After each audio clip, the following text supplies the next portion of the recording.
যতই করো বাহানা, মরণ তোমায় লইবে ঘিরি, যতই করো বাহানা। চিন্তা করে দেখো না কবরে কি যাইবা না, যেই কবরে আল্লাহ ছাড়া সঙ্গী কেহ থাকবে না। চিন্তা করে দেখো না কবরে কি যাইবা না। সময় কতক্ষণ? আমার সময় তো দিয়েছিলেন 1.5 ঘন্টা। তৈরি করে নিন, তো কি করে দাম দিয়ে মানুষ। আর কিছুক্ষণ বলি, 15-20 মিনিট। সবটি তো বসে আছে। আচ্ছা, একটু আর কিছুক্ষণ বলি। লক্ষ্য করে দেখুন বন্ধু আমার, মহান সত্তা আল্লাহ রাব্বুল আলামিন তিনি বলেছেন, কিষানগঞ্জের গাছপাড়া মানুষেরা তোমরা শুনে নাও, তোমরা তোমাদের গচ্ছিত সম্পদ থেকে সব থেকে যেটা তোমাদের পছন্দের, সব থেকে যেটা তোমাদের প্রিয়, সব থেকে যেটা তোমাদের পছন্দের, সেই জিনিস, সেই বস্তু যদি তোমরা আল্লাহর রাস্তায় না দান করো, আল্লাহর রাস্তায় যদি তোমরা খরচ না করো, শুনে নাও, ততক্ষণ পর্যন্ত তোমরা দান করে কেউ নেকি পেতে পারো না। তার মানে আপনার যেটা বাড়ির সব থেকে মূল্যবান, সব থেকে যেটা পছন্দের জিনিস, আল্লাহ বলছেন সেটা আমার রাস্তায় দিতে হবে, তাহলে সেটা সব থেকে বেশি তোমরা নেকি পাবে। বলছিলাম বন্ধু আমার, এমনও আমাদের সমাজে মানুষ আছে, আমরা যারা কৃষি কাজ করি বন্ধু, ধান পাই, গম পাই, সরিষা পাই, যেটা সব থেকে ভালো সেটা নিজের জন্য রেখে দেয়, আর ঝাড় তাড় দিয়ে যেটা থাকে সেটা মসজিদ আর মাদ্রাসার জন্য রেখে দেয়। এরকম মানুষ আছে না নেই? কিন্তু সাহাবীদের মধ্যে আপনারা লক্ষ্য করে দেখুন বন্ধু আমার, আবু তালহা রাদিয়াল্লাহু তাআলা আনহু যখনই তিনি শুনেছেন আয়াত নাযিল হয়েছে, ততক্ষণ তিনি রাসূলুল্লাহ সাল্লাল্লাহু আলাইহি ওয়াসাল্লামের কাছে পৌঁছে গিয়েছেন। যাওয়ার পরে বলছেন, হে আল্লাহ রাসূল, আল্লাহ রাব্বুল আলামিন নাকি আমাদের সব থেকে মূল্যবান সম্পদ খাওয়া চেয়েছেন। রাসূল সাল্লাল্লাহু আলাইহি ওয়াসাল্লাম তিনি বললেন, হ্যাঁ, আল্লাহ সব থেকে মূল্যবান সম্পদ খাওয়া চেয়েছেন। ঠিক সেই সময় সাহাবী আবু তালহা রাদিয়াল্লাহু তাআলা আনহু তিনি তখন বলেন, হে আল্লাহর রাসূল, মহান সত্তা আল্লাহ রাব্বুল আলামিন তিনি যদি আমাদের কাছ থেকে সব থেকে মূল্যবান সম্পদ খানা চান, তাহলে পরে আপনাকে বলতে চাচ্ছি, আমার কাছে সব থেকে মূল্যবান সম্পদ হলো মদিনার সব থেকে আমার প্রিয় খেজুরের বাগান, বাইরুয়া খেজুরের বাগানটা। আমি আমার ওই বাইরুয়া নামক খেজুরের বাগানটা আল্লাহর জন্য ওয়াকফ করে দিলাম, আল্লাহর রাস্তায় দিয়ে দিলাম। আমার বন্ধুরা চিন্তা করে দেখুন, রাসূলুল্লাহ সাল্লাল্লাহু আলাইহি ওয়াসাল্লাম তিনি শুধুমাত্র আয়াতটা পাঠ করে সরিয়েছেন, ততক্ষণ মদিনার সাহাবীরা, রাসূলের সাহাবীরা সেটাকে আমলে পরিণত করে আল্লাহর জান্নাত খানা কিনে নিয়েছেন। এজন্য যারা এখানে বসে আছেন, বান্দা বলে আমার মাল, আমার ধন, আমার মাল, আমার ধন। রাসূলুল্লাহ সাল্লাল্লাহু আলাইহি ওয়াসাল্লাম তিনি বলেন, বান্দা তোমার কি জানো? তুমি যেটা খেয়ে যেটা হজম করে দিয়েছো সেটা তোমার, যেটা পরে তুমি ছিঁড়ে দিয়েছো সেটা তোমার। পৃথিবীর বুকে আর তোমার কোনো কিচ্ছু তোমার আছে বলে কোনো কিছুই নেই। এজন্য রাসূল সাল্লাল্লাহু আলাইহি ওয়াসাল্লাম তিনি বলেন, ইয়াতবাউল মাইয়িতা সালাসাতুন ফায়ারজিউ ইসলান ওয়া ইয়াবকা ওয়াহিদুন ইয়াতবাউহু আহলুহু ওয়া মালুহু ওয়া আমালুহু ফায়ারজিউ ইসলান ওয়া ইয়াবকা ওয়াহিদুন। রাসূলুল্লাহ সাল্লাল্লাহু আলাইহি ওয়াসাল্লাম তিনি বলেছেন, পৃথিবীর মানুষ না, শুনে নাও, এই পৃথিবীর বুকে মানুষ যখন মৃত্যুবরণ করে, সেই মানুষটাকে গোসল দেওয়ার পরে সুন্দর করে সাদা কাপড় পরিয়ে মসজিদের খাটে করে তাকে যখন বাড়ি থেকে কবর পর্যন্ত নিয়ে যাওয়া হয়, বিশ্বনবী বলেছেন, বাড়ি থেকে কবর পর্যন্ত মানুষটার সঙ্গে 3টা জিনিস যায়। কটা বলুন তো বন্ধু আমার? কয়টা? 3টা জিনিস যায়। প্রথম নাম্বার যেটা যায় বন্ধু, সেটা হলো মসজিদের খাট যায়, কোদাল যায়, ঝুড়ি যায়। আর যেটা যায়, যারা আপনাকে মাটি দিতে এসেছে তারা যান, আপনার বন্ধু বান্ধব হতে পারে, আপনার বাবা, আপনার ভাই, আপনার গ্রামের কোনো আত্মীয় স্বজন, তারা কবর পর্যন্ত, বাড়ি থেকে কবর পর্যন্ত যায়। তৃতীয় নম্বর যেটা যায় সেটা হলো আপনার পৃথিবীর বুকে করা আমল। আপনি ভালো আমল করলো, বাড়ি থেকে কবর পর্যন্ত যাবে, আর খারাপ আমল করলো, বাড়ি থেকে কবর পর্যন্ত যাবে। বিশ্বনবী সাল্লাল্লাহু আলাইহি ওয়াসাল্লাম তিনি বলেন, পৃথিবীর মানুষেরা তোমরা শুনে নাও, ওই মানুষটাকে যখন কবরের মধ্যে রেখে দেওয়া হয়, ওই মানুষটার কাছ থেকে ততক্ষণ 2টো জিনিস বাড়ির দিকে রওনা হয়। যে কোদাল নিয়ে যাওয়া হয়েছিল, যে ঝুড়ি নিয়ে যাওয়া হয়েছিল, যে সমস্ত মানুষেরা মাটি দিতে গিয়েছিল, এই 2 রকম মানুষ আর কোদাল ঝুড়ি তারা ফিরে আসে। কবরের মধ্যে থাকে শুধুমাত্র একখানা জিনিস, সেটা হলো পৃথিবীর বুকে তার করা ভালো আমল কিংবা খারাপ আমল। আমল ছাড়া কবরে আর তার সঙ্গে কিছু থাকে না। এজন্য বলতে যাচ্ছি বন্ধু আমার, মানুষ যখন মৃত্যুবরণ করে, মরার সঙ্গে সঙ্গে 3টা জিনিস শেষ হয়ে যায়। মানুষ মরে যখন যায়, মরার সঙ্গে সঙ্গে 3টা জিনিস শেষ হয়ে যায়। প্রথম নাম্বার যেটা বন্ধু আমার, সেটা হলো মানুষের নাম শেষ হয়ে যায়, পরিচয় শেষ হয়ে যায়, মালিকানা শেষ হয়ে যায়। নাম শেষ বুঝবেন কেমন করেন? আমি আব্দুল জব্বার যেদিন মারা গেলাম, আপনাদের কিষানগঞ্জের গাছপাড়া থেকে আমার মুখটা একবার দেখার জন্য যদি আপনাদের এখান থেকে কেউ যান, সেদিন আমার মরা মুখটা দেখার সময় কেউ আমার নাম জানতে চাইবেন না, পরিচয় জিজ্ঞেস করবেন না। আব্দুল জব্বার কথায়, আব্দুল গফফার কথায় কেউ বলবেন না বন্ধু আমার। সেদিন সবারই মুখে একটাই কথা হবে, লাশটা কোথায়, লাশটা কোথায়? মরার সঙ্গে সঙ্গে নাম শেষ, মরার সঙ্গে সঙ্গে পরিচয় শেষ, মরার সাথে সাথে মালিকানা শেষ। কিসের মালিকানা গো? আপনার বাড়ির মালিকানা শেষ, গাড়ির মালিকানা শেষ, সম্পদের মালিকানা শেষ, আপনি যত কিছু উপার্জন করেছেন সব কিছুরই মালিকানা শেষ। ততক্ষণ মালিকানা আপনার সন্তানের কাছে হস্তান্তর হয়ে যায়। এজন্য বলছি বন্ধু আমার, জীবনে কি করলেন? আজকে মসজিদের জন্য আপনাদেরকে এখানে জড়ো করা হয়েছে যে আপনারা এখানে থাকবেন, আপনাদের অর্থ সম্পদ থেকে কিছু দেবেন। আল্লাহর ঘরের জন্য আপনাদের কাছে এরকম করে চাইতে হচ্ছে। এ মুসলমান মার খাবে না তো খাবে কারা? এজন্য বলছিলাম বন্ধু আমার, আল্লাহ বলছেন বান্দা শুনে রাখ ভালো করে, সেই দিন পরকালে সব থেকে সফল কাম মানুষকে, সব থেকে ভালো মানুষ, সব থেকে লাভবান মানুষকে মহান সত্তা আল্লাহ রাব্বুল আলামিন তিনি বলেন, فمن زحزح عن النار وأدخل الجنة فقد فاز وما الحياة الدنيا إلا متاع الغرور। আল্লাহ রাব্বুল আলামিন তিনি ডাক দিয়ে বলেছেন, পৃথিবীর মানুষরা না, ও গাছপাড়া গ্রামের মানুষরা, নারীরা, পুরুষেরা, তোমরা ভালো করে শুনে নাও। মহান সত্তা আল্লাহ রাব্বুল আলামিন তিনি বলেছেন, সেই দিন হাসরের মাঠে সবথেকে সফল কাম মানুষ হচ্ছে তারা যাদেরকে মহান সত্তা আল্লাহ রাব্বুল আলামিন জাহান্নামের ভয়ঙ্কর আযাব থেকে রক্ষা করে জান্নাতে থাকার সুব্যবস্থা করে দিয়েছেন। আয়াতের শেষাংশে আল্লাহ রাব্বুল আলামিন তিনি বলেছেন, বান্দারে দুনিয়া কিছুই নয়, দুনিয়া হলো খেল তামাশার জায়গা। এই দুনিয়াটা হচ্ছে খেল তামাশার জায়গা। আমার দিকে চেয়ে থাকুন। আচ্ছা, আপনারা যখন ছোট ছিলেন তখন আমরা মাটি মানে ধুলো দিয়ে বাড়ি তৈরি করে, ধুলো দিয়ে সুন্দর করে বাড়ি তৈরি করতাম, আর ওখানে আমরা সুন্দর করে ছোটবেলা খেলতাম। বড় বউ মানে বিয়ে শাদী যেগুলো হয় ওগুলো খেলতাম। মনে পড়ছে আপনাদের যাদের বয়স শক্তি বেশি? মনে পড়ছে? আমার বন্ধুরা সুন্দর করে খেলছি, খেলতে খেলতে খেলতে খেলতে সন্ধ্যা হয়ে গেছে, আজান হচ্ছে, তখন ওর মা ছেলেটাকে ডাকছে, এই ছেলে বাড়ি আয়, সন্ধ্যা হয়ে গেছে। তারপরেও তার ছেলে আসছে না, বলছে মা সুন্দর করে ওই ঘরটা বানালাম মাটির তৈরি করা, আর কিছুক্ষণ খেলবো, এখনই যাবো না। মা তারপরেও বলছে, বেটা আর দেরি করা যাবে না, সন্ধ্যা হয়ে গেছে, তাড়াতাড়ি বেরিয়ে আয়। মার কোন কথা শোনে না। মা বাড়ির থেকে বেরিয়ে আসার পর তখন তার ছেলের হাতটা ধরে টানতে টানতে নিয়ে যাচ্ছে।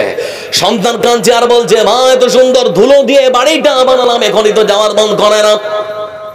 মা তখন বলে, বেটারে সামান্য 2 ঘন্টা 4 ঘন্টার জন্য যে তুমি ধুলো দিয়ে বাড়ি এটা বানিয়েছো, এই বাড়িতে সামান্য 2 ঘন্টা কাটানো যায়, রাত কাটানো যায় না। এখানে রাত থাকা যাবে না, এটা 2 ঘন্টা খেলার জন্য ঠিক আছে, কিন্তু এখানে রাত কাটানো যাবে না। চলুন তো বন্ধু আমার, এবার আপনাদেরকে বলি, এই পৃথিবীর বুকে আপনাদের গাছপাড়া গ্রামের মানুষেরা যারা বিল্ডিং বানিয়েছেন, 2 তলা 4 তলা, যে সমস্ত মানুষেরা ঘর বানিয়েছেন, আজকে কাঁচার বাড়ি ছিল বন্ধু আমার, এখন পাকা পাকা বাড়ি করেছেন, এই সমস্ত বাড়ির মধ্যে আপনারা রাত কাটাচ্ছেন 60 বছর 70 বছর। যখন আপনার পৃথিবীর বুকে থাকার সময়টা শেষ হয়ে যাবে, মহান সত্তা আল্লাহ রাব্বুল আলামিন তখন ডাক দিয়ে বলবেন, আব্দুর রহমান সময় শেষ, তাড়াতাড়ি এবার বাড়ি থেকে বেরিয়ে আয়। আর থাকা হবে না, এবার বেরোতে সময় শেষ হয়ে গেছে। এবার আমার মতো মানুষটা যদি আব্দুর রহমান, আব্দুল জব্বার যদি বলে, আল্লাহ এত সুন্দর করে কষ্ট করে বাড়িটা বানালাম, এত খাটনি করে বাড়িটা বানালাম, আল্লাহ এখনই তো বাড়ি ছেড়ে যাওয়ার মন করে না। আল্লাহ তখন বলবেন, বান্দারে এটা শুধুমাত্র 60 বছর 70 বছর, শুধুমাত্র 85 80 বছর তোমার জীবনটা কাটাবার জন্য তোমার বাড়িটা ছিল, এখানে চির অমর হয় কেউ থাকতে পারবে না। মৃত্যু ঘন্টা তোমার বেজে গেছে, আর তোমার বাড়িতে থাকা হবে না।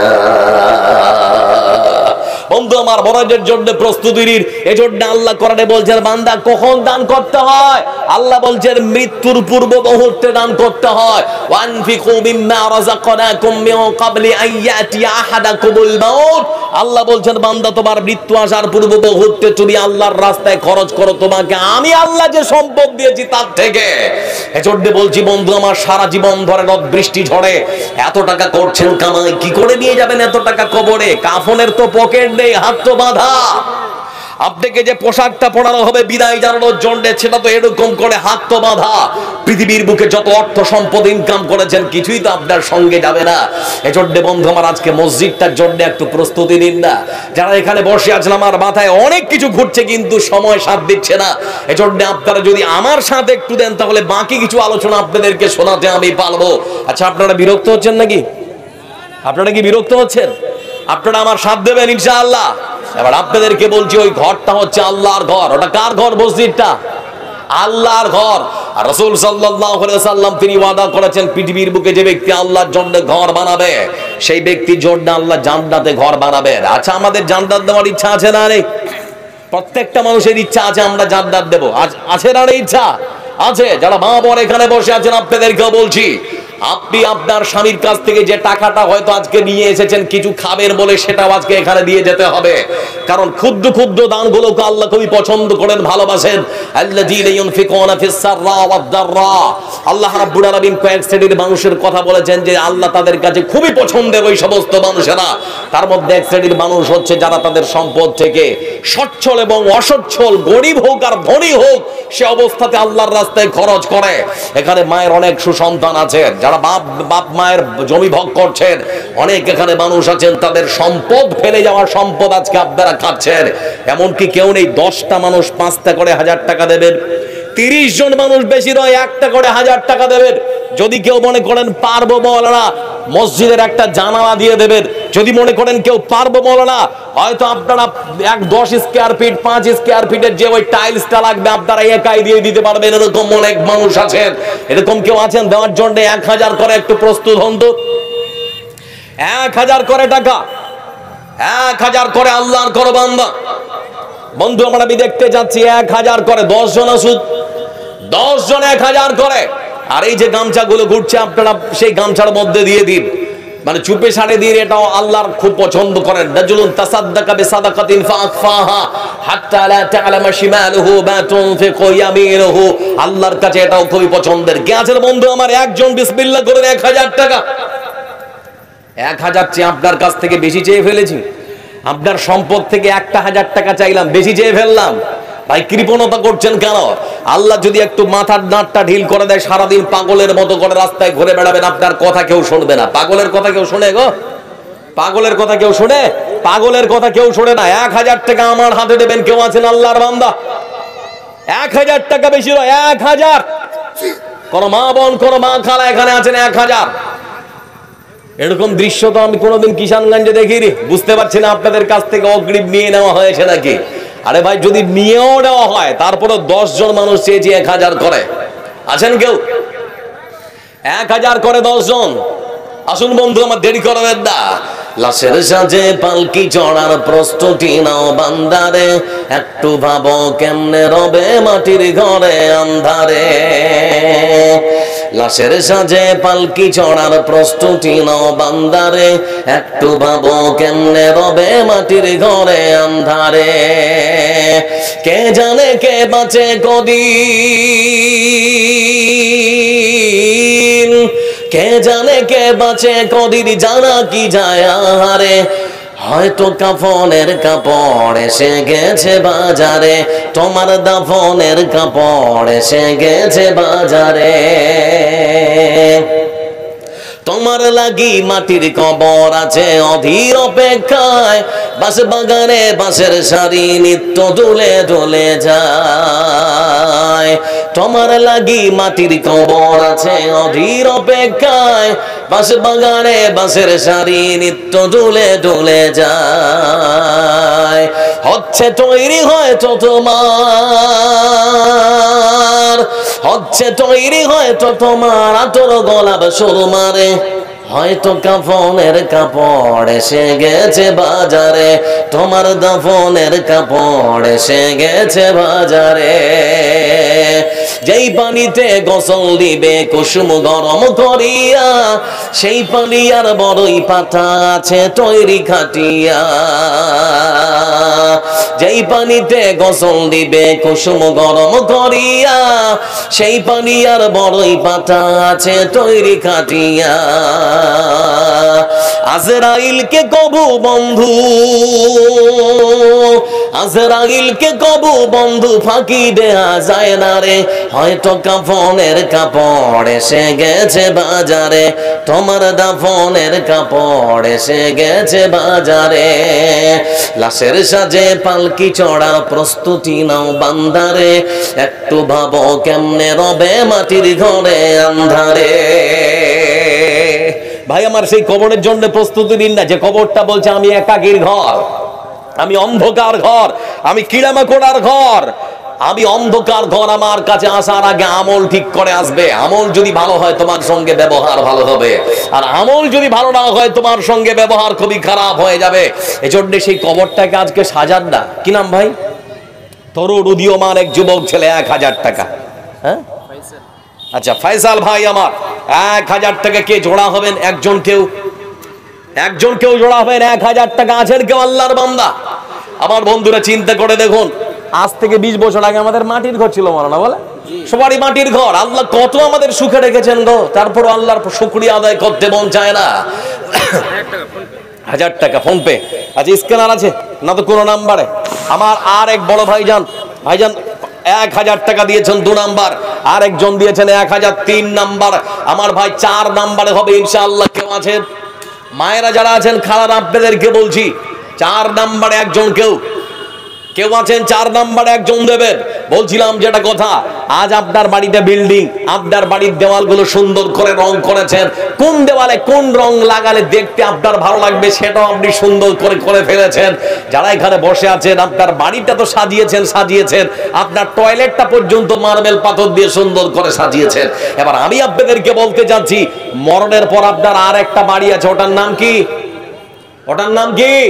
ওটার নাম হচ্ছে কবর। বুকে হাতটা রেখে বলুন তো, ওই কবর নামক বাড়িটা কি সাজানো হয়েছে? কবর নামক বাড়িটা যদি সাজানো না হয়, তাহলে আজকের রাতটা আপনার জন্য 1000 টাকা চেয়েছি।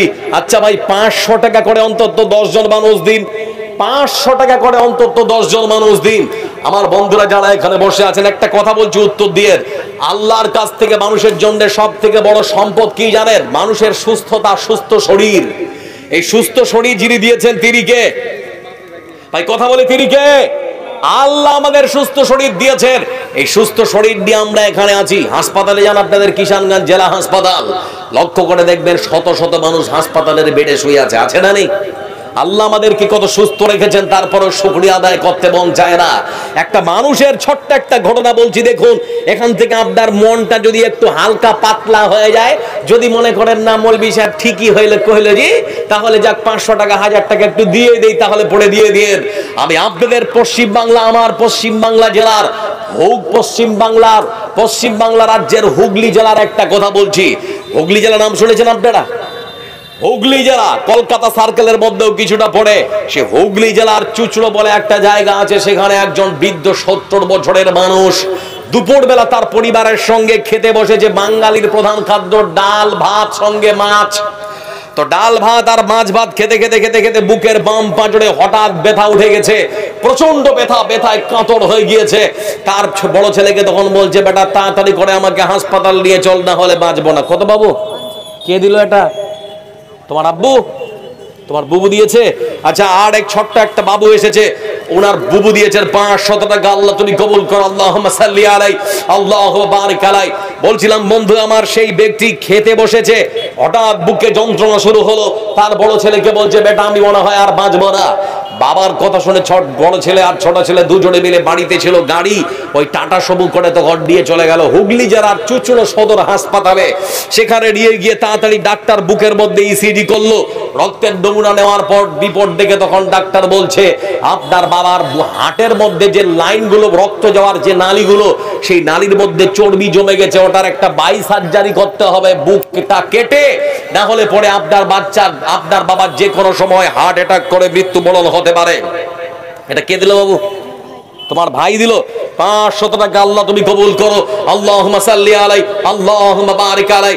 আমার আর বাপজাত দিয়ে এসেছেন বেশ কিছু টাকা, আল্লাহ তুমি কবুল করো, আল্লাহুম্মা সাল্লি আলাই, আল্লাহুম্মা বারিক আলাই। আমার ভাইজান যারা তুলছেন টাকা, যারা যাচ্ছেন আপনাদের কাছে, আপনারা দিয়ে দিন আপনাদের মতো করে। আল্লাহ দেখছেন আপনার মনের আশা আকাঙ্ক্ষা সব আল্লাহ জানেন, আপনি কি চাচ্ছেন সব পূরণ করবেন আল্লাহ ইনশাআল্লাহ। তো বলছিলাম আপনাদেরকে, সেই ব্যক্তিকে নিয়ে যাওয়া হলো চুঁচুড়া সদর হাসপাতালে। ডাক্তার দেখার পর বলছে আপনার বাবার বুকের মধ্যে, হার্টের মধ্যে ব্লকেজ ধরা পড়েছে, একটা বাই সার্জারি করে অপারেশন না করলে আপনার বাবাকে বাঁচানো যাবে না। তো ঠিক সেই সময় তখন ছেলে যারা ছিল, ছেলেগুলো তখন বলছে যে একটা কাজ করেন স্যার, তাড়াতাড়ি করে আমার বাবার অপারেশন করুন। তো ডাক্তার বলছে আমাদের সরকারি হাসপাতাল, তো এই সরকারি হাসপাতালে এরকম ব্যবস্থা নেই, বাবু তুমি নিয়ে যাও কলকাতার কোনো নার্সিং হোমে। তাড়াতাড়ি করে সেখান থেকে রেফার করা হলো। লক্ষ্য করে দেখুন আপনাদেরকে, আল্লাহর সুস্থতা শুধুমাত্র নিয়ামত, যে নিয়ামতটা দেখাচ্ছে, ওই বাবাকে তখন নিয়ে যাওয়া হচ্ছে কলকাতার সিটি নার্সিং হোম।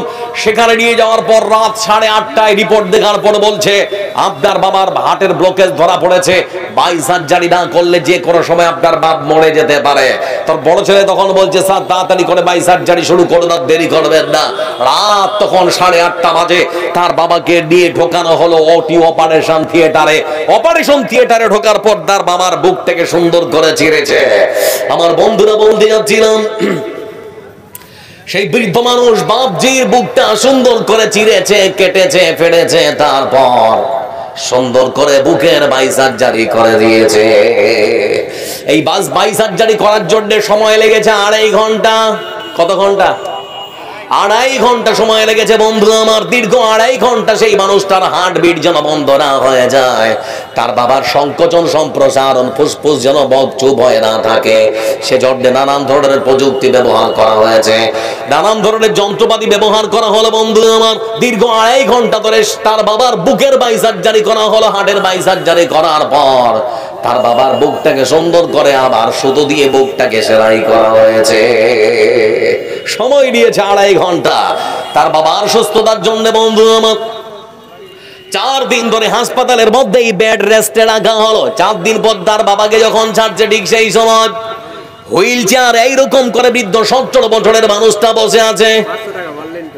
আচ্ছা এটা কত আছে বাবু এখানে?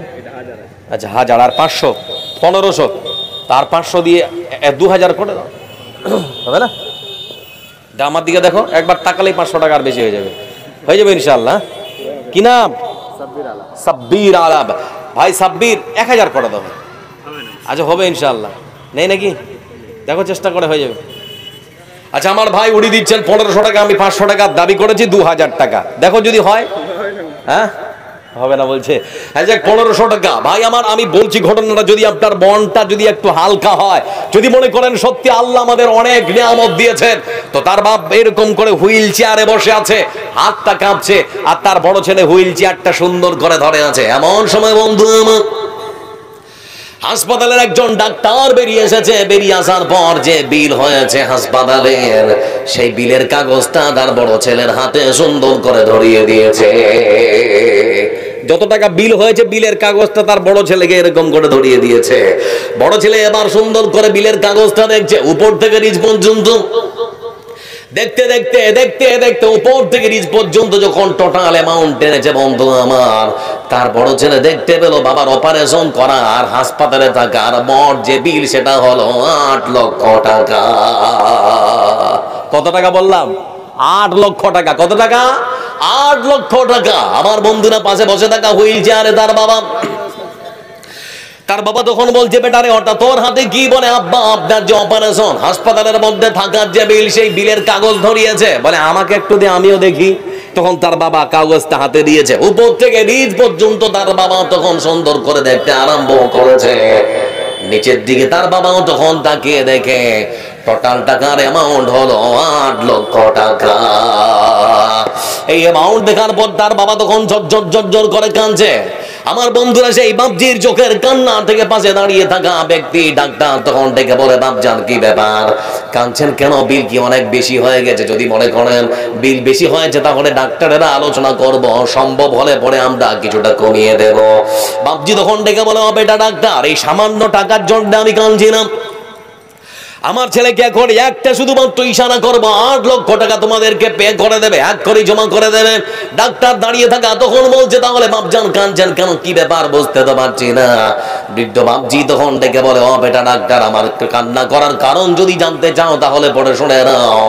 আমি যে দেখছিলাম তোমরা কত টাকা বিল করেছো, দেখতে দেখতে সবার সেটা দেখতে পেলাম তোমরা বিল কষেছো 8 লক্ষ টাকা।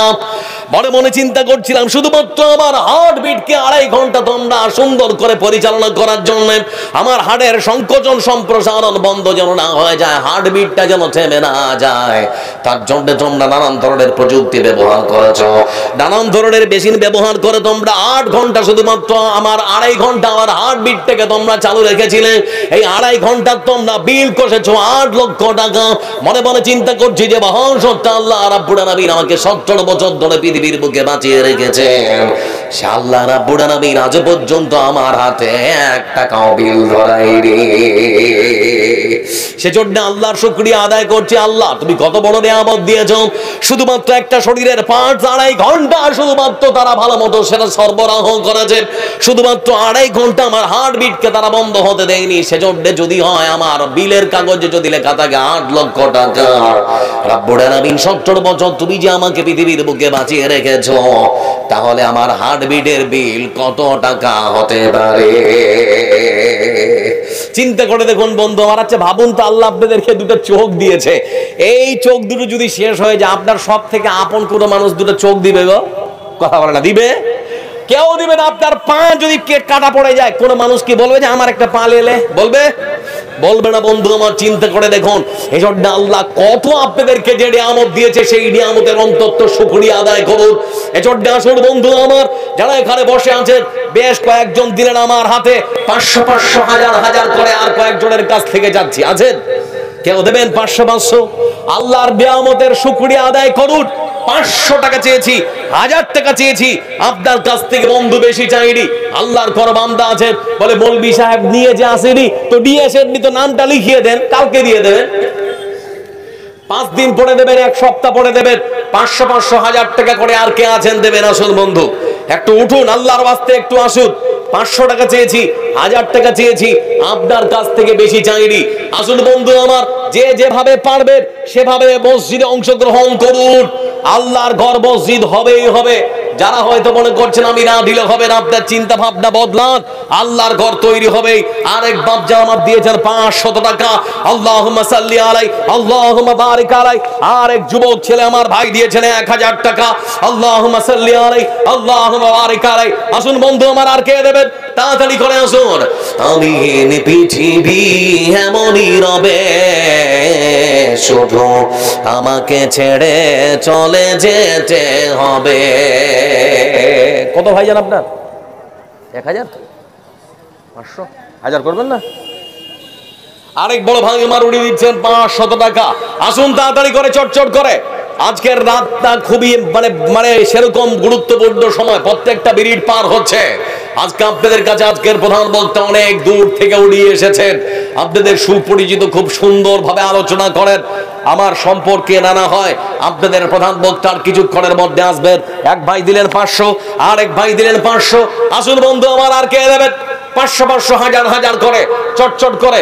মায়েদের কাছে চাদর টাদর কিছু যায়নি, গেছে তো? মা খালা আমার যারা আছেন, আপনাদের কাছে যদি চাদর ঘুরে, তাহলে করে বেশি করে দেওয়ার চেষ্টা করুন। যতটুকুনি পারবেন বেশি করে দেওয়ার চেষ্টা করুন, এটা জমা থাকবে।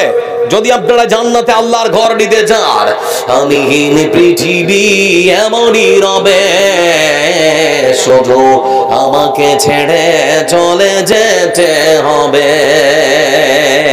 কত আপনার? কত? 500 1000 করবেন না? আচ্ছা 500। ভাইজান আপনার কত? আল্লাহর খালি শুকরিয়া আদায় করার নিয়ামত। আল্লাহ শরীরের প্রত্যেকটা পার্টস দিয়েছে, একটারও কিন্তু আমাদের বিল দিতে হয় না। আপনার কত? 1000 1000 হবে না? করে দেন 1000। আপনার কত ভাই? আল্লাহ, কত? আমার ভাই কি করে?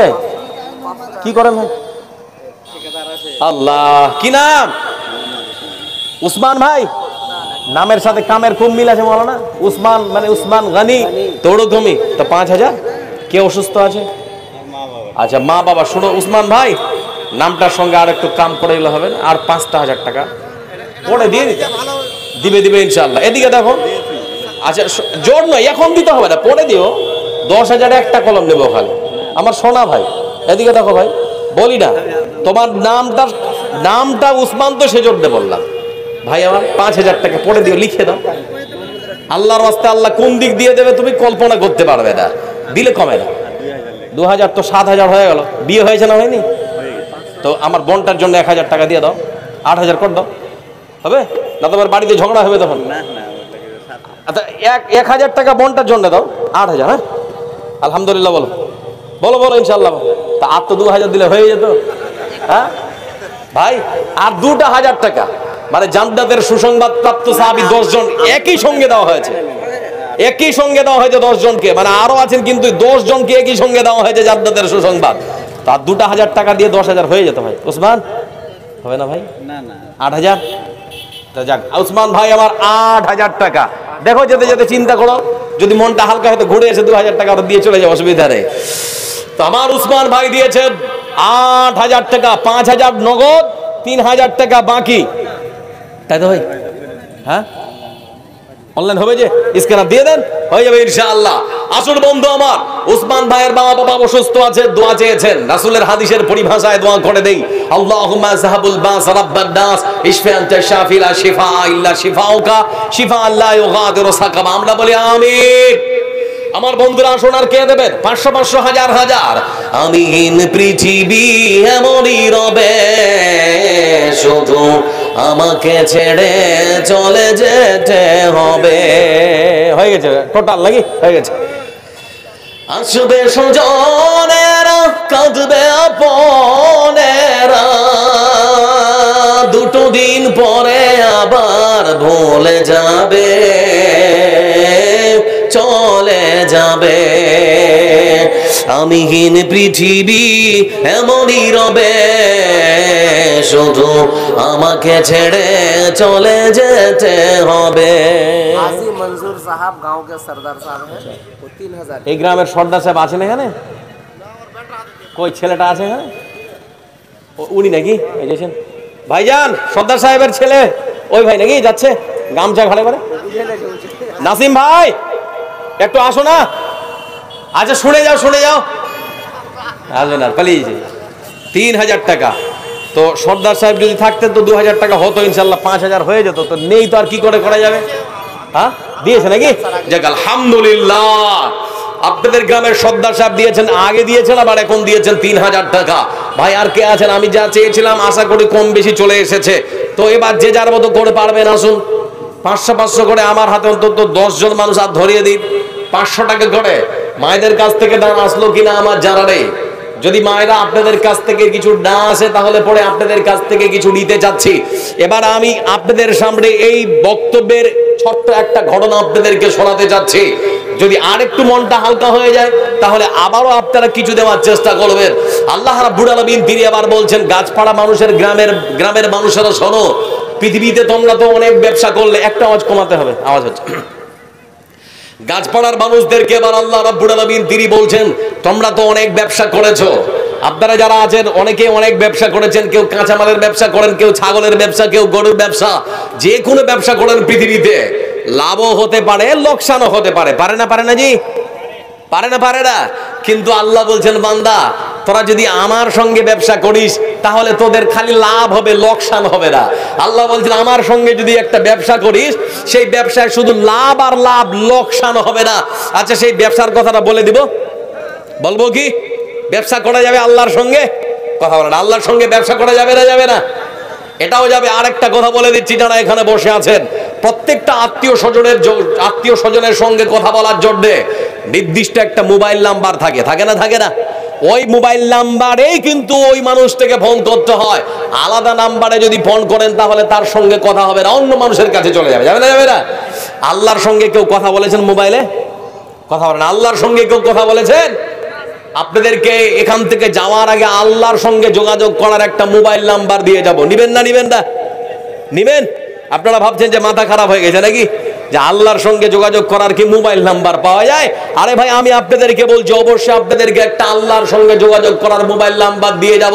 তার আগে ঘটনাটা বলে দেই, যাওয়ার আগে যদি ভুলে যায় তাহলে একটু স্মরণ করিয়ে দিয়েন যে মোবাইল নাম্বারটা দিতে চেয়েছিলেন, দিয়ে তারপরে যান। বলছিলাম বন্ধু আমার, আল্লাহ বলছেন গাছপাড়ার মানুষ ব্যবসা করবে, আমার সঙ্গে ব্যবসা করবি, খালি লাভ আর লাভ। আল্লাহ কোরআনে কারীমের মধ্যে সুন্দর করে বলছেন, মহান সত্তা আল্লাহ রাব্বুল আলামিন তিনি বলেন, ইন্নাল্লাহা আশতারা মিনাল মুমিনিনা আনফুসাহুম ওয়া আমওয়ালাহুম বিআন্না লাহুমুল জান্নাহ। পৃথিবীর মানুষেরা শুনেন, আমি মহান সত্তা আল্লাহ রাব্বুল আলামিন, এই পৃথিবীর বুকে তোমরা যারা মনে করো যে আমি ইমানদার, আমি মুমিন, আমি আল্লাহর উপরে ঈমান নিয়ে এসেছি, আল্লাহ রাব্বুল আলামিন তিনি বলেছেন, বান্দা শুনে নাও, আমি আমার মুমিন বান্দাদের সব থেকে মূল্যবান তাদের জীবনটাকে কিনে নিয়েছি। আচ্ছা বলুন তো, এই জীবনটার মালিক কে? কথা বলা, জীবনটার মালিক কে? তো আল্লাহ বলছে আমি তোদের জীবনটাকে কিনে নিয়েছি। আল্লাহ রাব্বুল আলামিন তিনি বলেন, আমি তোমাদের জীবনটাকে কিনে নিয়েছি। তারপরে আল্লাহ বলছেন, বান্দারে, তোমার পৃথিবীর বুকে সব থেকে যে সম্পদ, মূল্যবান যে সম্পদ আছে, তোমার গাড়ি, তোমার বাড়ি, তোমার জায়গা, তোমার জমি, তোমার টাকা, তোমার পয়সা, তোমার দিনার, তোমার দিরহাম, তোমার কাছে যা কিছু আছে, আমি আল্লাহ রাব্বুল আলামিন সব সম্পত্তি কিনে নিয়েছি। তো আল্লাহ বলছেন তোদের জান কিনে নিয়েছি, তোদের মাল কিনে নিয়েছি। তো আল্লাহকে বলি, আল্লাহ এর বিনিময় তুমি কি দিবে? তোমার সঙ্গে যে আমি পার্টনার হলাম, তো তুমি এর বিনিময় তুমি কি দিবে? মহান সত্তা আল্লাহ রাব্বুল আলামিন তিনি বলেন, বান্দা, এই পৃথিবীর বুকে আমার কোন বান্দা যদি তার মূল্যবান জীবনটা দিয়ে আমার দ্বীনের সহযোগিতা করতে পারে, আমার দ্বীনের জন্য যদি সাহায্য করতে পারে, তার জান আর মাল দিয়ে যদি আমার মসজিদটা সুন্দর করে তৈরি করে দিতে পারে, গাছপাড়ার যে মসজিদটা হচ্ছে বন্ধু, আমার যে মসজিদের টাইলস লাগবে, যে মসজিদের জানা লাগবে, যে মসজিদের দরজা লাগবে, যে মসজিদের আরো অন্যান্য সামগ্রী লাগবে, সেই সমস্ত মসজিদের সরঞ্জামগুলো যে মানুষেরা তাদের অর্থ সম্পদ থেকে কিনে নেবে, যারা তাদের জান আর মাল দিয়ে আমার দিনকে পৃথিবীর বুকে সাহায্য করবে, আল্লাহ রাব্বুল আলামিন তিনি বলেছেন, বান্দা আমি যে জিনিস দিয়ে তোমাদের সঙ্গে ব্যবসা করব সেটা আর কিছু নয়, বরং আমার সব থেকে মূল্যবান জিনিস, আমার জান্নাতটা তোমাদেরকে দিয়ে দিব। সুবহানাল্লাহ বলবেন না? তাহলে আমরা যদি জান দেই, মাল দেই, বিনিময়ে জান্নাত, এটা যদি ব্যবসা করি তো লাভ না লস? কথা বলেন, এটা ব্যবসা লাভ না লস? প্রত্যেকটা মানুষের ইচ্ছা আমরা কি দিব? জান্নাত দিব। লক্ষ্য করে দেখুন বন্ধু আমার, রাসূলুল্লাহ সাল্লাল্লাহু আলাইহি ওয়াসাল্লামের জীবন দশায় তার বাড়ির পার্শ্ববর্তী একখানা এতিম বাচ্চা ছিল, যার মা নেই, যার বাবা নেই, কেউ নেই বন্ধু আমার। এমন একজন এতিম বাচ্চা, সেই এতিম বাচ্চার ছোট্ট একটা খেজুরের বাগান ছিল। সেই খেজুরের বাগানটা বন্ধু আমার, তার কয়েকটা খেজুরের গাছ এই মতো করে বাঁকা হয়, তার প্রতিবেশী আবুল বাবার দিকে চলে যায়। যখনই খেজুর পাড়তে যায় তখনই তাকে গালমন্দ করে।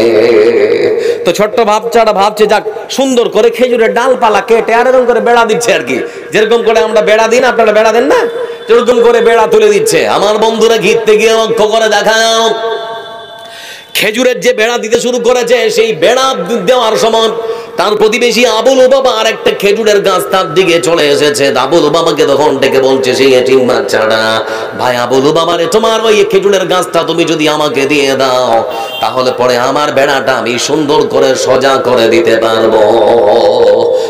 তোমার একটা খেজুরের গাছ কি আমাকে দেওয়া যাবে? তো আবুল বাবা তখন বলছে, দেখ আমার গাছ আমারই থাকবে, তোমাকে কেন দিব? হে, মানে এরকম একটা যেভাবে আমরা বলি আর কি, বলে আমার গাছ আমার কাছে থাকবে, তোকে কেন দিব? হে, তো একটা সমস্যা তৈরি হয়েছে, বেড়াটাও দিতে পারে না, আর গাছটা যদি কাটতে বলে তো কাটবে না, সেজন্য বলছে গাছটা আমাকে দিয়ে দে, তাহলে পরে আমি সুন্দর করে বেড়াটা দিয়ে দেবো। তো দিতে রাজি হলো না। বিশাল বড় একখানা সমস্যা বন্ধু আমার। এই সমস্যার সমাধান করার জন্য সেই এতিম বাচ্চা চলে গেছে এতিমের যিনি পিতা বিশ্বনবী মুহাম্মদ সাল্লাল্লাহু আলাইহি ওয়াসাল্লামের কাছে। যাওয়ার পরে বলছে, হে আল্লাহর রাসূল, একখানা সমস্যা হয়েছে, সমাধান করে দিতে হবে। বলে একটা সমস্যা সমাধান করে দিতে হবে। কি সমস্যা? বলে সমস্যা হলো আমি আমার খেজুরের বেড়াটা, খেজুরের গাছগুলোকে সুন্দর করে ঘিরে দিচ্ছিলাম, লক্ষ্য করে দেখলাম সেই খেজুরের গাছ ঘিরতে গিয়ে আমার একটা প্রতিবেশী আছে, তার নাম আবুল বাবা, তার একটা খেজুরের গাছ আমার বেড়ার কাছে চলে এসেছে। আমি তাকে এতবার করে নিতে চাইলাম, দিতে বললাম, তারপরও রাজি হলো না। কিন্তু আমার বিশ্বাস, আপনি যদি আমার হয় তাকে অনুরোধ করেন, আপনার কথা ফেলতে পারবে না। আবুল বাবা রাদিয়াল্লাহু তাআলা আনহুকে ডাকার জন্য তিন বাচ্চাকে বলা হলে, তিন বাচ্চা তুমি চলে যাও, তোমার প্রতিবেশী আবুল বাবাকে আমার কাছে ডেকে নিয়ে আসো। আবুল বাবাকে নিয়ে এসেছে। আসার পরে তখন আল্লাহ রাসূল বলছেন, হে আবুল বাবা, হে আবুল বাবা, শুনে নাও, ওই তিন বাচ্চা, তার মা নেই, তার বাবা নেই, কেউ নেই, তার ছোট্ট একখানা খেজুরের গাছ, সেটা সুন্দর করে বেড়া দিচ্ছিল। তোমার দিকে একটা খেজুরের গাছ তার দিকে চলে এসেছে, তুমি যদি গাছটা তাকে দিয়ে দাও তাহলে পরে আমি অনেক খুশি হব। দেওয়া কি যাবে? খেজুরের গাছটা দেওয়া যাবে? তো ওই লোকটা তখন বলছে, ইস, আমি ওকে বললাম, ফের আপনার কাছে চলে এসেছে। তারপরে ও বলছে, না, আমার গাছ আমার কাছে থাকবে, আমি দিতে পারবো না। মানে আল্লাহ রাসূল বলছেন যে দিয়ে দাও, তারপরেও বলছে যে না, দিতে পারবো না। আমার বন্ধুরা, কিছুক্ষণ পরে রাসূলুল্লাহ সাল্লাল্লাহু আলাইহি ওয়াসাল্লাম তারপর আবুল বাবাকে ডাকার পরে বললেন, আবুল বাবা রে, তোমাকে বলছি তোমার গাছটা এমনিতে নেব না, এমনিতে দিতে হবে না। বলো তোমার গাছটা কত হলে পরে তুমি বিক্রি করবে? টাকা দিয়ে তোমার গাছটা আমরা কিনে নিব। টাকা দিয়ে কিনবো, বলো কত টাকা হলে বিক্রি করবে? আবুল বাবা রাদিয়াল্লাহু তাআলা আনহু, বন্ধু আমার, তিনি তখন বলেন, হে আল্লাহ রাসূল, আমার গাছ আমারই থাকবে, আমার গাছ আমি এমনিতেও দেব না, টাকা দিয়েও বিক্রি করব না। আমার নিজস্ব গাছ যদি আমি এমনিতে না দিই, টাকা দিয়েও যদি কেউ নিতে চেয়েছে, বিক্রি যদি না করতে চাই বন্ধু আমার, তাহলে তো আর এখানে কোনো কথা বলার সুযোগ থাকতে পারে না। আর তো কোনো কথা বলার সুযোগ নেই। এমনি সময় আল্লাহ রাসূল কিছুক্ষণ নীরব থাকার পরে এবার তিনি বলছেন, ও আবুল বাবা, শুনে নাও, তোমার ওই গাছটা তোমার কাছে টাকা দেওয়া না, তোমাকে এমনিতেও দিতে হবে না, দুনিয়ার কোন সম্পদ তোমার কাছে আমি চাই না। তোমাকে আবার বলছি, তুমি তোমার ওই একখানা খেজুরের গাছ যদি আজকে তুমি দিয়ে দিতে পারো, তোমার জন্য জান্নাতের একখানা খেজুরের গাছের ব্যবস্থা করে দিব। বলো এবার দিবে? আচ্ছা আপনারা বলেন তো, আপনাদের যদি হতো, তো এবার যদি বলতো যে জান্নাতের একটা খেজুরের গাছ দেওয়া হবে, তাহলে আমরা দিতাম কি দিতাম না? না বলে না, দিতাম কি দিতাম না জি? তারপরও সাহাবী কি বলছে জানেন? আল্লাহ রাসূল শুনে নিন, আমার গাছ আমার নিজস্ব গাছ, আমার সম্পত্তি, আমার খেজুরের গাছ দিতেও দেব না, টাকা দিয়েও বিক্রি করব না, আর আমার খেজুরের গাছ জান্নাতের খেজুরের গাছের সঙ্গে বদলও আমি করব না। আর কি বলবে? আর তো সুযোগ নেই এবার। তো ওই আবুল বাবা তখন ওখান থেকে মজলিস থেকে উঠে বাড়ি চলে গেছে। তো বাড়িতে গেছে, তো ওখানে আরেকজন সাহাবী বসে আছেন, তার নাম আবু দাহদা রাদিয়াল্লাহু তাআলা আনহু। তো আবু দাহদা তখন উঠে, আবু দাহদা রাদিয়াল্লাহু তাআলা আনহু তখন উঠে গিয়ে বলছে, আল্লাহ রাসূল, আমি একটু চেষ্টা করব, মানে আমরা যেরকম থাকি ওরকম মানুষের মধ্যে, বলছে আল্লাহ রাসূল, আমি একটু কহবো, যে গিয়ে একটু আমি কহবো। তো বলছে, আমার কথা শুনলো না তো তোমার কথা শুনবে? তো বলে একটু চেষ্টা করেই দেখি, যদি হয়ে যায় কাজ, তো বলে যাও তার বাড়িতে। তো বাড়ির দরজাটা চাপ দেখিয়েছে, কড়া নাড়ায় এরকম করে বলে, ভাই আবুল বাবা, বেরিয়ে আসো, তোমার সঙ্গে কথা আছে। বলে কথা কি? বলে বেরিয়ে তো আসো। যেই বেরিয়ে এসেছে বন্ধু আমার, আবুল বাবার হাতটা ধরে তখন বলে, ভাই আমার, তোমাকে ওই খেজুরের গাছটা যে কোনো মূল্যেই আমাকে দিতে হবে। তখন বলছে, মাথা ঠিক আছে, তোমাকে তো বললাম সেখানেই দিব না, আল্লাহ রাসূলকেও বলেছি দিব না, তো তুমি ফের কেন এসেছো? তুমি কি ভেবেছো তোমাকে দিব? যে তোমাকেও দিব না, চলে যাও। আবার বন্ধুরা, আবু দাহদা রাদিয়াল্লাহু তাআলা আনহু, তিনি তখন বলছেন, ভাই আমার, তোমার কাছে ওই খেজুরের গাছটা এমনিতে নেবো না, টাকা দিয়েও নিব না, তোমাকে যেটা দেবো সেটা হলো, তুমি কি বলতে পারো মদিনার মাটিতে সব থেকে বড় খেজুরের বাগানটা কার? আচ্ছা তুমি বলে, এখন মদিনার মাটিতে সব থেকে যেটা বড় খেজুরের বাগান সেটা কার? বলে সেই খেজুরের বাগানটা তোমার, সেই খেজুরের বাগানটা তোমার। তুমি কি বলতে পারবে ওই খেজুরের বাগানে কতগুলো খেজুরের গাছ আছে? বলে 600 খেজুরের গাছ আছে। তুমি কি বলতে পারো বন্ধু, ওই খেজুরের বাগানটার মধ্যে আমার একটা বিশাল বড় অট্টালিকা আছে, বাড়ি আছে, সেটা কার? বলে সেটাও তোমার। ওই বাড়িটার মধ্যে মিষ্টি পানির একটা কুয়া আছে, সেটা কার? বলে সেটাও তোমার।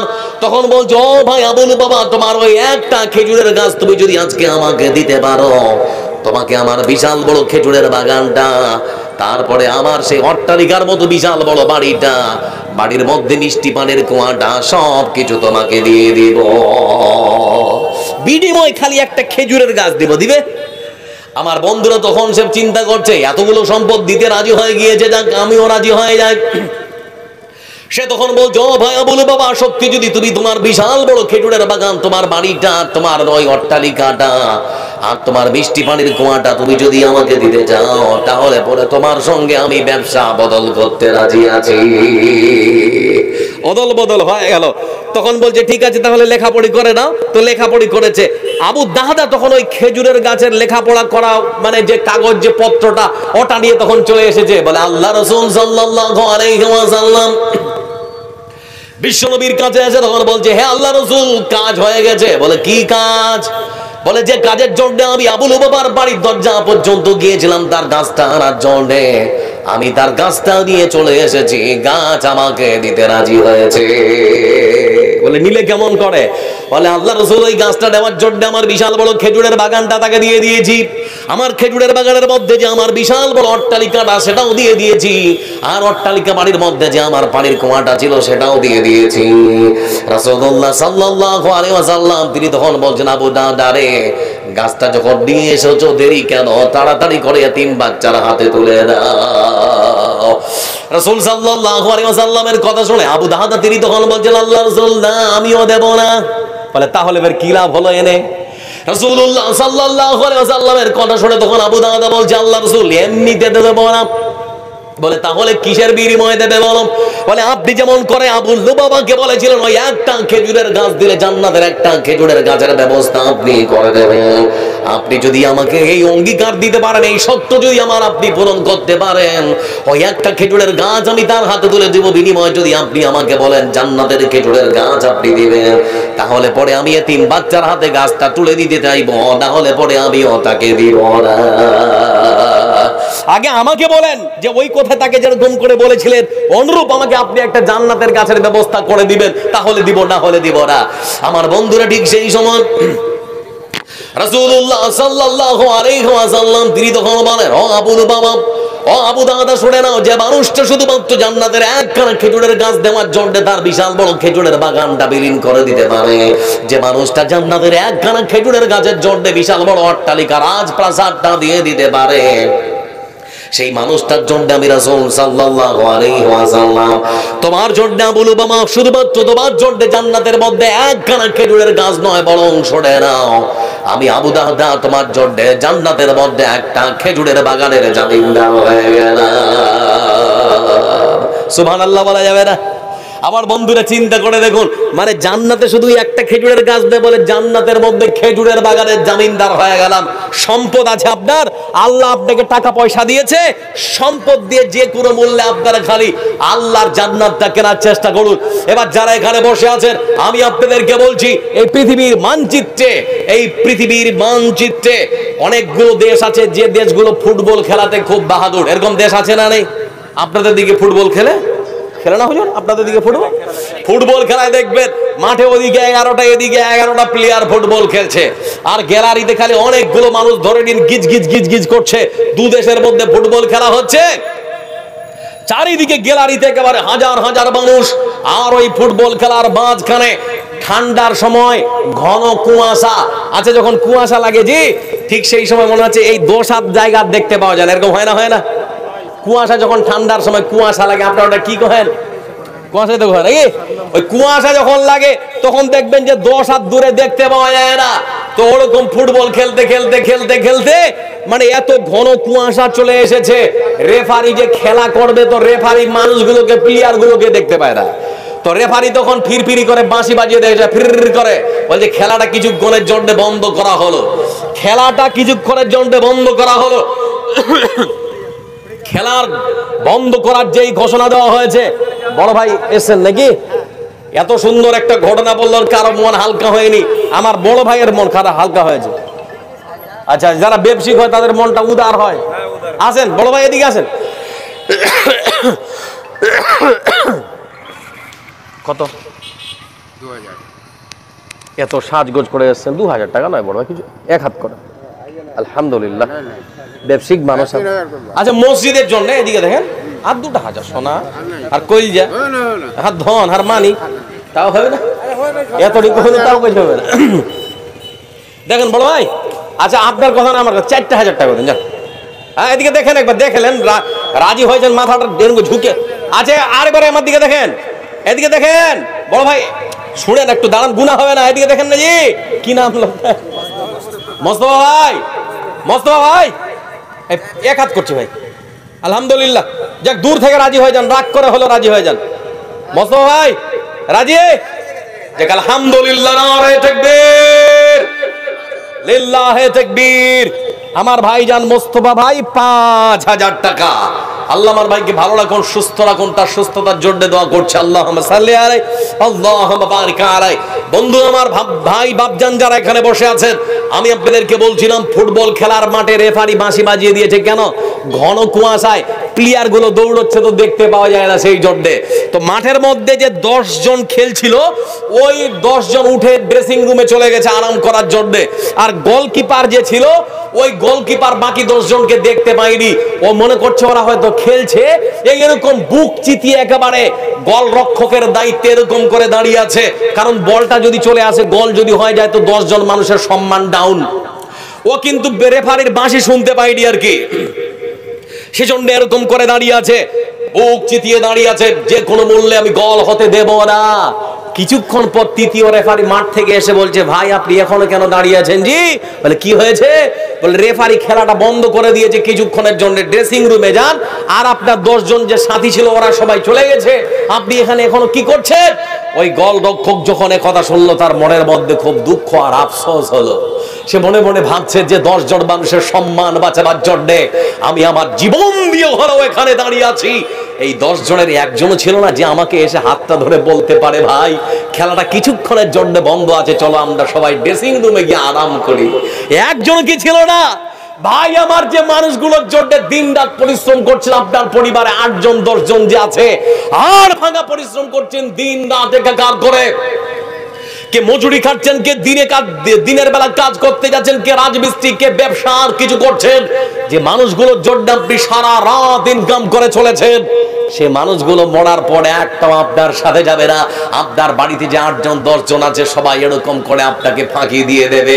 এই জন্য বলছি বন্ধু আমার, আপনার অর্থ সম্পদ আল্লাহ আপনাকে দিয়েছে, এই অর্থ সম্পদ থেকে আল্লাহর রাস্তায় কিছু খরচ করে যান, তাহলে আল্লাহ আপনাদের উপরে রাজি এবং খুশি হয়ে যাবেন। বলছিলাম যে কথা, এই পৃথিবীর মানচিত্রে আরেকটা দেশ আছে যার নাম হচ্ছে সেনেগাল। সেনেগালের একজন বিখ্যাত ফুটবলার যার নাম সাদিও মানে, বর্তমান সৌদি আরবের আল নাসার ক্লাবের সদস্য।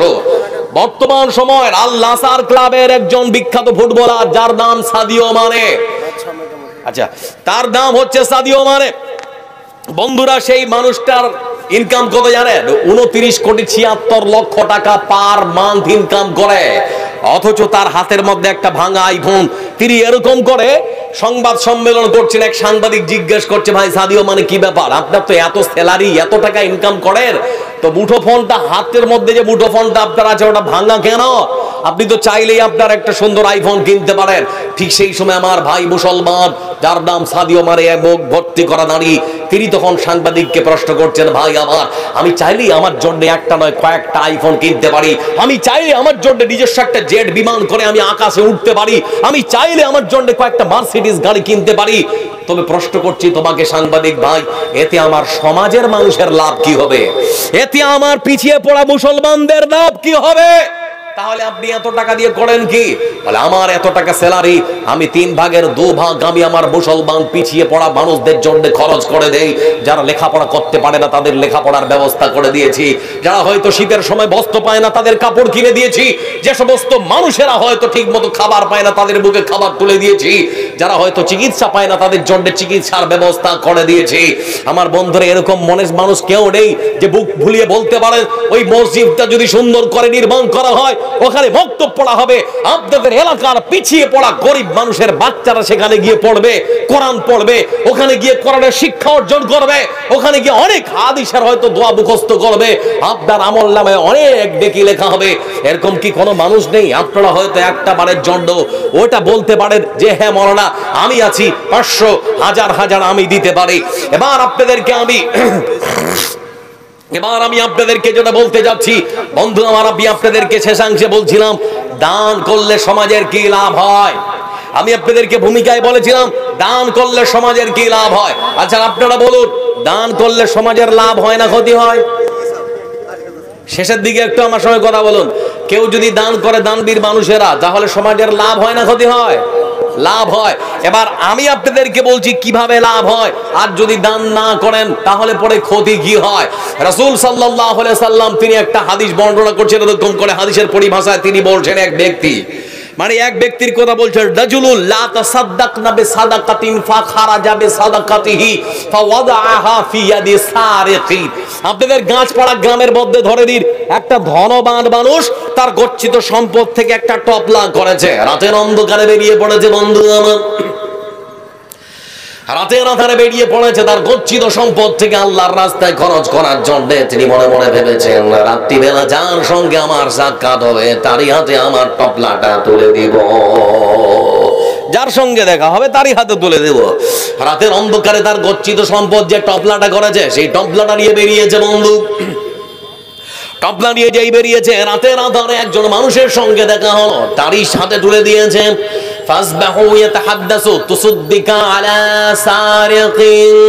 আমার বন্ধুরা সকাল যখন হয়েছে, গাছপাড়ার যে রাস্তা, চায়ের দোকানে রাস্তার পাশে মানুষেরা তখন বলা বলি করছে, জানিস আমাদের গাছপাড়ার একটা লোক ধনী মানুষটা দান করেছে, তো করুক তো, চোরকে দিয়েছে। কাকে দিয়েছে?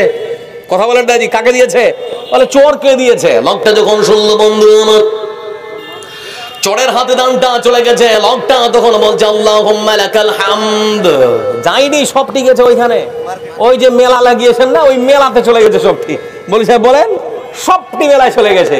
মানে বিরাট ধর্মীয় সভা আর ব্রেকেটে বিরাট ধর্মীয় মেলা, মানে দুটাই একসঙ্গে হচ্ছে আর কি।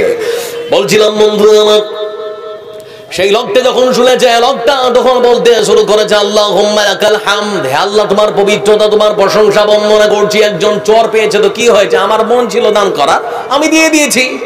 লোকটা দ্বিতীয় দিন আমার মনে মনে ভাবছে, আল্লাহ প্রথম রাত্রে যখন দান করলাম পেয়েছে একটা চোর, আজকে আবার আমার সম্পদ থেকে তোমার রাস্তায় দান করব। তো দ্বিতীয় দিনে তার সম্পদ থেকে আবার আরেকটা টপলা করেছে। ওই টপলা নিয়ে রাতের আধারে বেরিয়ে পড়েছে বন্ধু। রাতের আধারে যেই বেরিয়ে পড়েছে, রাতের আধারে যার সঙ্গে সাক্ষাৎ হয়েছে তারই হাতে তুলে দিয়েছে। সকাল যখন হলো, সকালবেলা গাছপাড়া মানুষের, ওই সমস্ত রাস্তার ধারে মানুষেরা তখন বলছে, জানিস আরে প্রথম দিন লোকটা দান করলো তো প্রথম দিনে পেয়েছে প্রথম দিনে চোর, দ্বিতীয় দিনে আবার যাকে দেওয়া হয়েছে সে হচ্ছে একজন ব্যভিচারিণী নারী। আমার বন্ধুর একজন ব্যভিচারিণী নারীর হাতে দান তুলে দেওয়া হয়েছে। লোকটা যখন শুনতে পেল সে তখন বলছে আল্লাহুম্মা লাকাল হামদ, হে আল্লাহ তোমার পবিত্রতা আর তোমার প্রশংসা বন্দনা করছি। আমার বন্ধুরা তৃতীয় দিন রাতে সেই লোকটা আবার মনে মনে চিন্তা করছে, রব্বুল আলামিন প্রথম দিন যাকে আমি দান দিয়েছিলাম সে একজন চোর, দ্বিতীয় দিন যাকে দিলাম সে হচ্ছে একজন ব্যভিচারিণী নারী। আল্লাহ আজকের রাতে আবার আমি কিছু দান করব আমার সম্পদ থেকে, সেটার সম্পদ থেকে আবার আল্লাহর রাস্তায় তোমার জন্য রাতের বেলা বের হও। আমার বন্ধু রাত্রিবেলা যাওয়ার সঙ্গে সাক্ষাৎ হয়েছে তারই হাতে তুলে দিয়েছে। আমার বন্ধুরা সকাল যখন হলো, সকালবেলা মানুষেরা তখন বলা বলি করতে শুরু করেছে। আমার বন্ধুরা সে মানুষটা তার সম্পদ থেকে দান করবে তো করো। তৃতীয় রাত্রে যাকে দিয়েছে একজন ধনী মানুষ হয়, আর একটা ধনী মানুষকে দান করেছে। ভাই আপনারা শুনছেন না? ছেড়ে দিব, হাদিসটা শেষ করে দেওয়ার মাত্র 2 মিনিট। প্রথম রাত্রে কে পেল? চোর। আমার সঙ্গে কথা বলেন, প্রথম রাত্রে কে পেল? চোর। কথা বলেন, কে পেল? চোর। দ্বিতীয় রাত্রে পতিতা মানে বেশ্যা একটা মেয়ে লোক। তৃতীয় রাত্রে একটা ধনী মানুষ আর একটা ধনী মানুষকে দান দিয়েছে। আপনারা যারা বসে আছেন বন্ধু আমার, বলুন তো লাভ হলো না ক্ষতি হলো? কথা বলেন। আমার বন্ধুরা কি লাভ হলো আমার সমাজে? লক্ষ্য করে দেখুন, যে মানুষটা এবার এই মতো করে দান করেছিল, রাত্রিবেলা ঘুমিয়ে পড়েছে, তাকে তখন স্বপ্ন যুগে দেখানো হচ্ছে, আল্লাহর বান্দা তুমি যে তোমার সম্পদ থেকে আল্লাহর রাস্তায় দান করেছিলে, কি লাভ হলো শুনে নাও। তুমি তোমার সম্পদ থেকে প্রথম রাত্রে তুমি যে দান করেছিলে একজন চোরকে, চোর তোমার টাকা পাওয়ার কারণে সেই চোর চুরি করা ছেড়ে দিয়েছে। লাভ হলো না ক্ষতি হলো? চোর আসগর আলী দেওনা থেকে আল্লাহ আছেন এখানে? এখানে নেই বলে আসগর আলী ভাই আমার এখানে নাই, বাইরে আছেন। 4000 টাকা উঠে দিয়েছেন। আল্লাহুম্মা সাল্লি আলাইহি আল্লাহুম্মা বারিক আলাইহি। লক্ষ্য করে দেখুন বন্ধু আমার, সেই ব্যক্তি তখন সেই ব্যক্তিকে স্বপ্ন যোগে বলা হচ্ছে, আল্লাহর বান্দা তুমি যে প্রথম রাত্রে চোরকে দিয়েছিলে তোমার সম্পদ থেকে যেটা দান করেছিলে, সেই চোর তোমার টাকা পাওয়ার কারণে সেই চোর চুরি করা ছেড়ে দিয়েছে। প্রথম লাভ, সমাজ থেকে চুরি বন্ধ। কি বন্ধ? কথা বলেন কি? চুরি বন্ধ হয়ে গেল, মানে চোরের হাতে টাকা গেল, চুরি বন্ধ হয়ে গেল। দ্বিতীয় রাত্রে আল্লাহর বান্দা, তুমি যে তোমার গচ্ছিত সম্পদ থেকে আল্লাহর রাস্তায় দান করেছিলে, তোমার টাকাটা পেয়েছিল একজন ব্যভিচারিণী নারী, একজন পতিতা মহিলা তোমার টাকাটা পেয়েছিল। সেই পতিতা মহিলা একজন পুরুষের কাছে নিজের দেহ বিক্রি করে রুজি রুটি ইনকাম করছিল। সেই পতিতার হাতে যখন তোমার টাকাটা গিয়েছিল, সেই পতিতা তোমার টাকাটা পাওয়ার কারণে সে খারাপ কাজ করা ছেড়ে দিয়েছে। লাভ হলো না ক্ষতি হলো? ভাই কথা বলেন না, যে লাভ হলো না ক্ষতি হলো? লাভ হলো, মানে সমাজ থেকে অশ্লীলতা বন্ধ, খারাপ কাজ বন্ধ, ব্যভিচার বন্ধ হয়ে গেল। তৃতীয় রাত্রে তোমার সম্পদ থেকে তুমি যে দান করেছিলে আদম সন্তান, শুনে নাও, তুমি তোমার গচ্ছিত সম্পদ থেকে আল্লাহর রাস্তায় যেটা দান করেছিলে, সেই দান গিয়েছিল একটা ধনী মানুষের হাতে। সেই ধনী মানুষ যখন তোমার দান পেয়েছিল, সেই ধনী মানুষ তোমার টাকাটা পাওয়ার পর সে মনে মনে চিন্তা করেছে, রব্বুল আলামিন, সেও তো আমার মতো একজন ধনী মানুষ, সে যদি তার সম্পদ থেকে তোমার রাস্তায় দান করতে পারে, খরচ করতে পারে, আল্লাহ আমি আমার সম্পদ থেকে তোমার রাস্তায় কেন খরচ করতে পারবো না? তখন সেও তার সম্পদ থেকে আল্লাহর রাস্তায় খরচ করতে শুরু করলো। আমার বন্ধুদের জন্য যারা ধনবান মানুষ আছেন, যাদেরকে আল্লাহ সম্পদ দিয়েছে, যাদেরকে আল্লাহ, শেষ করতে বলে কি, যাদেরকে আল্লাহ সম্পদ দিয়েছে, যাদেরকে আল্লাহ ধন দিয়েছে, ভাই যারা এখনো পর্যন্ত দেননি, আপনাকে বলছি, টাকা আজকে আছে, কাল নাও থাকতে পারে। কথা ঠিক না ভুল? আপনাদেরকে ছোট্ট খালি 1 মিনিট একটা উদাহরণ দিয়ে শেষ করে দিচ্ছি। আমাদের সুপরিচিত একজন বক্তা আছেন, মনির উদ্দিন ভাই, আমার 1.5 ফুট না 3 ফুট বলেন আপনারা, নাম শুনেননি? আমার বন্ধুরা, তিনি বলতেন, আব্দুল জব্বার, এই পশ্চিম বাংলা, বিহার আর ঝাড়খণ্ডে যদি প্রোগ্রাম করি, পার নাইট 25,000, খালি বর্ডারটা পার করব তাহলে পরে পার নাইট 50,000। আপনারা ভাবতে পারছেন এত টাকা তার? 1 মিনিট, এত টাকা তার বন্ধু আমার। আমাদের পশ্চিম বাংলার দক্ষিণবঙ্গের হাওড়া জেলায় প্রোগ্রাম করতে গিয়ে জালসায় কথা বলতে বলতে অসুস্থ হয়ে গেল, পিজিতে নিয়ে যাওয়া হলো, বা ডাক্তার দেখে বলল ব্রেন হ্যামারেজ, 16 দিন পিজিতে ভর্তি করে রাখা হলো। ডাক্তার বলল, আপনি আর বক্তব্য রাখতে পারবেন না, একেবারে চুপ থাকতে হবে আপনাকে, নাহলে এবার যদি আবারও ঘটন ঘটে তাহলে আপনি মারা যাবেন, আর বেঁচে থাকতে পারবেন না। সেই মানুষটা আমাকে বলেছিল পার নাইট 25,000, বর্ডার পার করলে 50,000। 6 মাস কাটলো না, তারপরে মোবাইলে ভিডিও তৈরি করছেন, আমি খুব অভাবে আছি, আমার দিন চলছে না, যারা আমাকে ভালোবাসেন, আমি চিকিৎসার জন্য আমি ওষুধ কিনতে পারছি না, যে যার মতো করে আপনারা আমাকে সাহায্য করেন। যারা মোবাইল ব্যবহার করেন, ভিডিওটা আপনাদের কাছে পৌঁছেছে। এবার আমি আপনাদেরকে বলছি, এত টাকা যদি হয়, রাতে 1 রাতে, মাসে কত, বছরে কত, অথচ সমাজ গেল না, টাকা সব শেষ। চিন্তা করে দেখেছেন রিজিকের মালিক কে? জোরে বলুন, রিজিকের মালিক কে? এজন্য বন্ধু আমার, আল্লাহ সম্পদ দিয়েছে, মাদ্রাসায় খরচ করুন, মসজিদে খরচ করুন, আল্লাহর ঘর নির্মাণ হবেই হবে, কেউ থামিয়ে রাখতে পারবে না। এজন্য গোপনে দিন, আপনাদের মসজিদ যারা দায়িত্বে আছেন তাদের হাতে তুলে দিন, অবশ্যই দিন, অংশগ্রহণ করুন, আল্লাহর কাছে, আল্লাহর জান্নাতে ঘর আপনারা আদায় করে নিন। এই বলে আজকে সংক্ষিপ্ত বক্তব্য আপনাদের কাছ থেকে শেষ করছি। আবারও যদি কোথাও দেখা হয়, ইনশাআল্লাহ অন্য কোনো টপিকের উপরে আবার আলোচনা হবে। সকলে ভালো থাকুন, সুস্থ থাকুন, আল্লাহ আপনাদের সকলকে ভালো রাখুন, সুস্থ রাখুন। তার সাথে দোয়া করি ফিলিস্তিনের নিপীড়িত, নির্যাতিত আবাল বৃদ্ধা, নারী পুরুষ, ছোট ছোট বাচ্চারা, মাসুম বাচ্চারা, তাদের জন্য যারা অনবরত বলে যাচ্ছে, ওয়া লাকুম লা তুকাতিলুনা ফি সাবিলিল্লাহ, হে আল্লাহ তুমি তাদের উপরে তোমার পক্ষ থেকে রহমত এবং শান্তি বর্ষণ করো। আল্লাহ সরকারের সমস্ত রকমের স্বৈরাচারী শাসন আমল থেকে মুসলিমদেরকে তুমি বাঁচাও। আল্লাহ শয়তানের ওয়াসওয়াসা থেকে তুমি আমাদের সকলকে রক্ষা করো। যারা দান করেছে তোমার ঘর মসজিদের জন্য, আল্লাহ তুমি তাদেরকে জাযায়ে খায়ের দান করো, এর বিনিময়ে তুমি তাদেরকে জান্নাতের সুউচ্চ মাকাম দান করো। এই আশা রেখে আপনাদের কাছ থেকে বিদায় নিচ্ছি। আসসালামু আলাইকুম ওয়া রাহমাতুল্লাহ।